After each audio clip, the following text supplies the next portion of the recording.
Assalamualaikum warahmatullahi wabarakatuh. Salam kenal, saya Ruri Angela Kusuma MTSI. Saya adalah dosen psikologi Islami Universitas Islam Sarolangun. Ini adalah tugas PKDP 2026. Saya akan membawakan video pembelajaran mengenai pembentukan konsep logika dan pengambilan keputusan dalam kehidupan psikoterapeuta. Berikut videonya. Kita biasanya hari-hari selalu berpikir, termasuk juga ketika tidur itu alam bawah sadar itu mencerna informasi yang ketika kita sadar.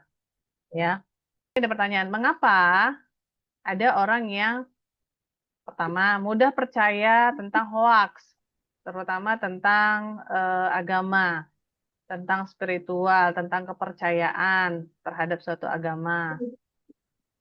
Kemudian ada pertanyaan lagi, mengapa seseorang mudah membenci kelompok tertentu, kelompok yang lain yang mungkin tidak mendukung kelompoknya, gitu ya, tidak sesuai dengan ketentuan yang ada di kelompok ini dan kelompok yang lain. Kemudian mengapa juga ada sulit terjadinya sulitnya menerima perbedaan, dan kemudian kenapa terjadinya cepat menghakimi. Jadi kenapa orang kadang-kadang salah berpikir, salah bertindak, gitu ya, salah memahami sesuatu, gitu. Baik, kita lihat dulu apa itu kognisi.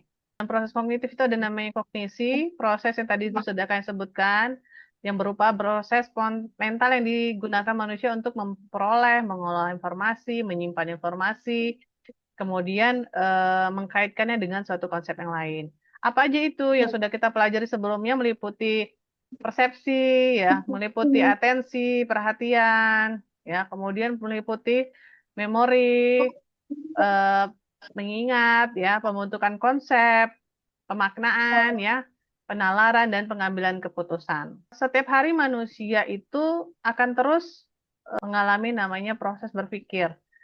Bahkan dalam 1 detik pun manusia bisa, ada yang katanya berubah pikiran, gitu, berubah tindakan dalam waktu sekian 1 detik, misalnya. Bagaimana itu pembentukan konsep?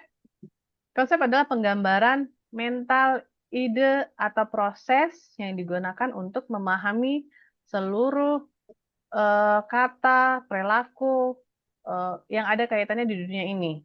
Ya, apa yang kita lihat, apa yang kita dengar, apa yang kita rasakan, gitu ya. Itu masuk ke dalam pembentukan konsep. Bicara misalnya, masih bayi, masih balita, baru belajar bicara.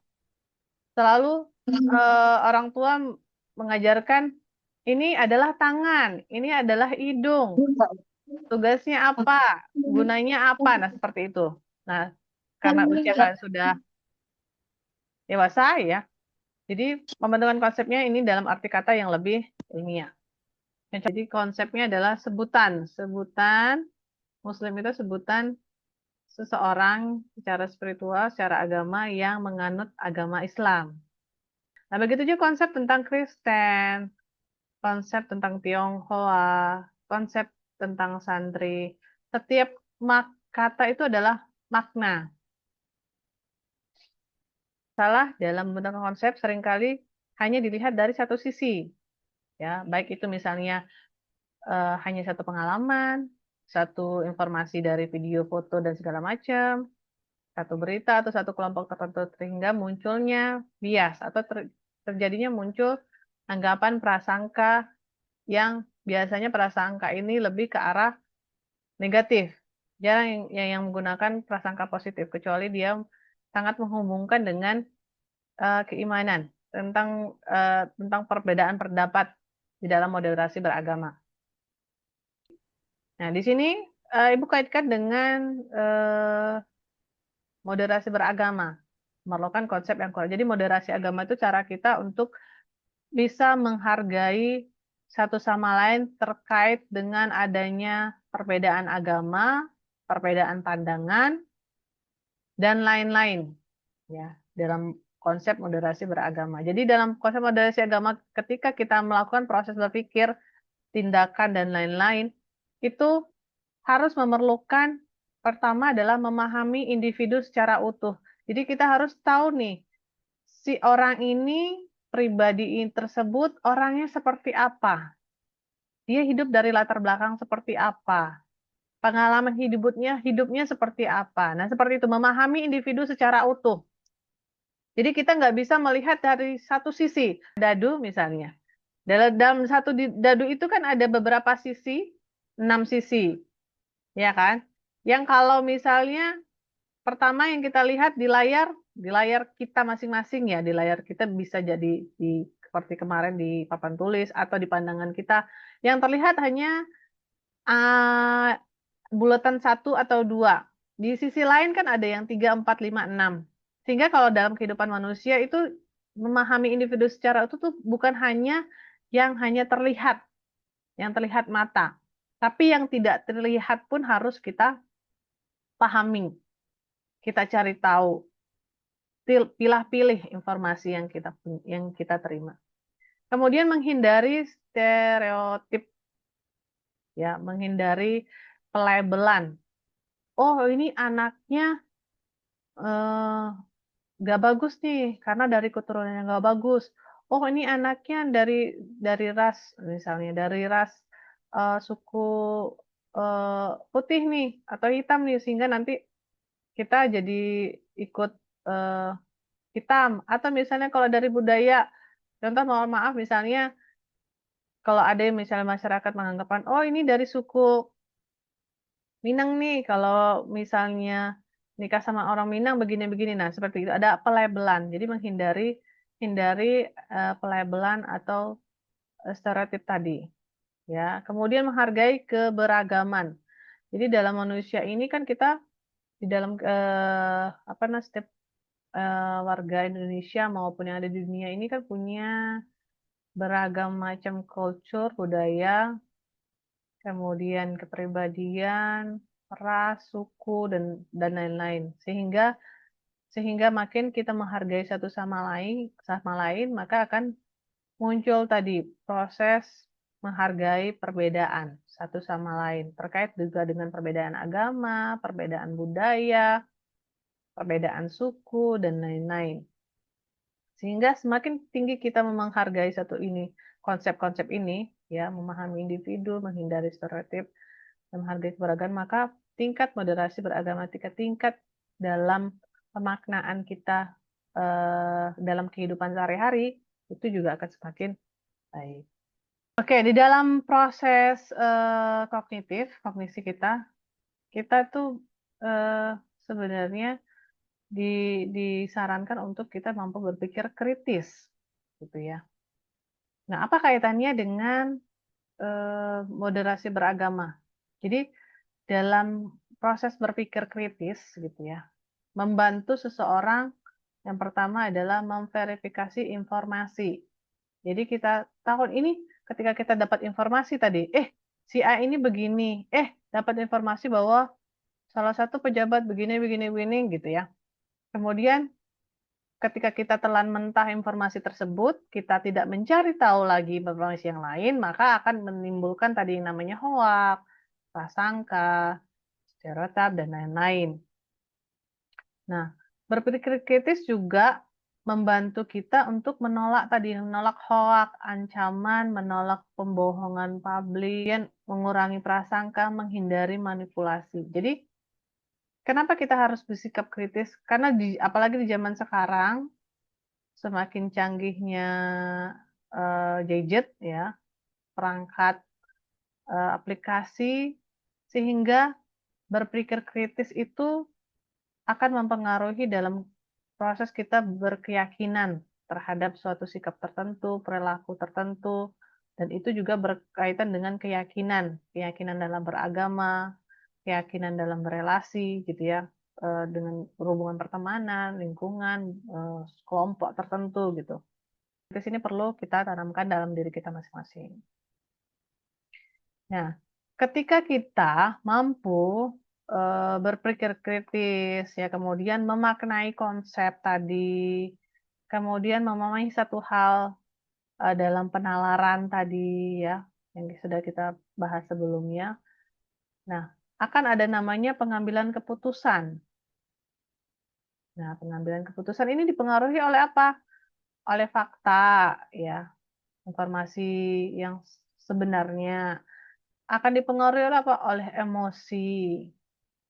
Akan dipengaruhi lagi oleh pengalaman, kemudian nilai, dan bias.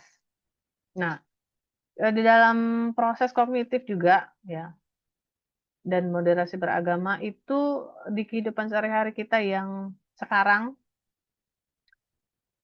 media sosial itu berpengaruh besar. Seperti tadi, istilahnya harus difilter oleh diri kita sendiri. Mana yang benar, mana yang menurut kita, sinkron atau sesuai dengan apa yang kita butuhkan saat ini informasinya gitu ya. Nah, di sini disebutkan media sosial seringkali membuat kita mendengar suara yang sama, bertemu pendapat yang sama, menolak perspektif yang berbeda. Akibatnya apa? Adanya polarisasi, intoleransi, dan radikalisasi. Bagaimana seharusnya pengambilan keputusan yang moderat, artinya sesuai dengan keyakinan dan agama kita masing-masing, sesuai dengan yang kita pahami, kita yakini menurut ajaran Al-Quran dan hadis misalnya. Ya, misalnya ada keyakinan tertentu, makanya semakin banyak kita mengetahui hal, semakin luas wawasan kita dalam mengambil keputusan secara moderat. Yang pertama adalah mengumpulkan informasi. Ya, informasi itu penting. Jadi, walaupun misalnya dari satu orang itu hanya cuap-cuap dari dua orang, sehingga kita semakin banyak mengumpulkan informasi, semakin dapat bisa kita mengambil kesimpulan atau menganalisis sesuatu kan. Kemudian verifikasi sumbernya. Verifikasi sumbernya adalah memastikan apakah informasi yang kita dapat itu adalah sesuai dengan keilmiahannya misalnya. Kalau misalnya kalian baca artikel, 1, 2, 3, apakah artikel tersebut memang berdasarkan penelitian yang terpercaya, ataukah ini penelitiannya hanya terbuat dari atau misalnya penelitian abal-abal misalnya. Jadi kita harus memastikan bahwa sumber yang kita baca, sumber informasi yang kita terima itu benar-benar sahih gitu ya, benar-benar nyata atau benar-benar dengan keilmuan masing-masing. Yang ketiga adalah pertimbangkan perspektif yang berbeda. Jadi pertimbangkan bahwa perbedaan persepsi orang masing-masing itu memiliki pandangan yang berbeda. Yang keempat adalah kendalikan emosi. Jadi dalam mengambil keputusan, terbilang kita harus memiliki kestabilan emosi. Artinya tidak dalam keadaan yang emosinya negatif, apapun yang berlebihan. Gak yang sedih banget, gak yang senang banget gitu. Jadi dalam keadaan stabil. Yang kelima adalah ambil keputusan secara proporsional. Artinya seimbang, sesuai gitu.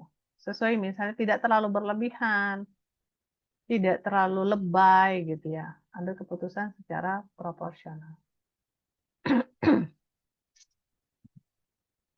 Oke. Nah, moderasi beragama dan kaitannya dengan akal. Jadi segala sesuatu itu kita harus memiliki sikap moderasi, menghargai perbedaan, menghargai satu sama lain. Ya, konsepnya kalau dalam agama Islam adalah wasatiyah atau jalan tengah. Ya, misalnya seseorang menghadapi masalah, menghadapi pertikaian, konflik, kekerasan, itu dalam mengatasinya itu ada namanya jalan tengah. Jalan tengah itu apa? Membutuhkan akal yang sehat, penalaran yang baik, pengendalian emosi, dan kebijaksanaan. Jadi dalam proses moderasi beragama gitu ya, dibutuhkan akal yang sudah disampaikan ini. Akal yang sehat, penalaran yang baik, pengendalian emosi, dan kebijaksanaan. Sehingga disimpulkan adalah moderasi beragama bukan hanya persoalan tentang pengetahuan agama saja ya gitu ya, tapi juga kemampuan tentang bagaimana membentuk konsep, ya, memaknai sesuatu hal secara tepat, berpikir logis, menghindari bias, dan mengambil keputusan secara rasional.